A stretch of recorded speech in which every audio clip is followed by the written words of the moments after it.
ہائے ہائے، ظہر کی نماز کی اذان دینے لگے، اللہ کے نبی کا انتقال ہو چکا ہے۔ جب اشہد ان محمد پر پہنچے تو روتے روتے روتے آواز بند ہو گئی، اور جلدی سے اذان پوری کر کے نیچے آئے، کہا آج کے بعد قسم اٹھاتا ہوں اذان نہیں دوں گا، تیرا نبی نہیں ہے تو اذان بھی نہیں ہے۔ اور حضرت ابوبکر سے اجازت لے کر جب وہ خلیفہ بن گئے، جہاد پہ چلے گئے، 6 مہینے تک آئے نہیں۔ لاکھوں صحابہ جہاد میں گئے، کسی کو میرے نبی خواب میں نہیں آئے، صرف بلال کو آئے۔ بلال، یہ کیا بے وفائی، ہم سے ملنا ہی چھوڑ دیا، ہمارے پاس آنے چھوڑ دیا۔ آنکھ کھلی تو ان کو یوں لگا جیسے اللہ کے نبی زندہ بلا رہے ہیں، یا رسول اللہ میں آ گیا، یا رسول اللہ میں آ گیا، اور اسی وقت اونٹنی کو بھگایا۔ 21 دن کا سفر 7 دن میں کیا، 7 دن صرف نماز اور پیشاب کے لیے اترتے تھے اور بھگاتے بھگاتے بھگاتے 8ویں دن جب مدینے میں پہنچے تو آتے شور مچایا، یا رسول اللہ میں آ گیا، یا رسول اللہ میں آ گیا۔ ان کے ذہن سے نکل گیا کہ آپ تو دنیا سے جا چکے ہیں۔ جب مسجد کے قریب پہنچے تو پھر تڑپ اٹھے اور چیخنے لگے کہ آپ تو ہیں ہی نہیں، پھر گئے سیدھے قبر پہ جا کے یوں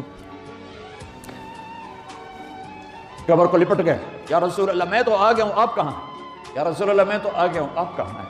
یا رسول اللہ میں تو آ گیا ہوں، آپ کہاں ہیں؟ بے قراری میں روئے جا رہے ہیں، میں تو آ گیا ہوں، آپ کہاں ہیں؟ میں تو آ گیا ہوں، آپ کہاں ہیں؟ ہائے، نماز کا وقت داخل ہو گیا۔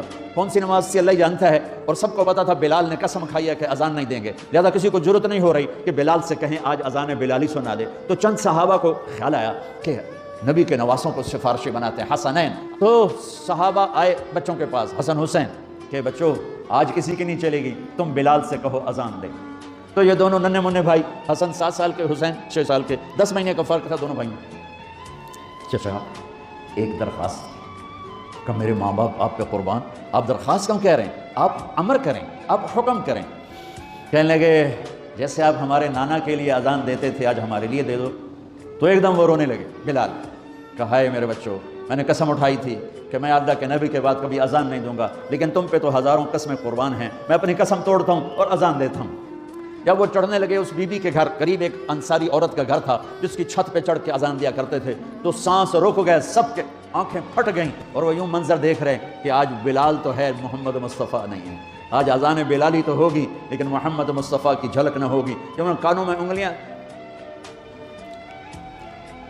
جب انہوں نے اللہ اکبر کہا تو مدینے میں گھر گھر ماتم بچھ گیا۔ عورتیں بھی چیختی ہوئی گھروں سے باہر نکل آئیں، سارے مدینے کی گلیوں میں چیخ و پکار مچ گئی، اور یوں سب کو لگا جیسے محمد مصطفیٰ زندہ ہیں اور ان کا زمانہ ہے، لیکن آپ تو جا چکے تھے۔ یہ بلال کو جو رتبہ میرے رب نے دیا، یہ غلامی مصطفیٰ کی وجہ سے دیا ہے۔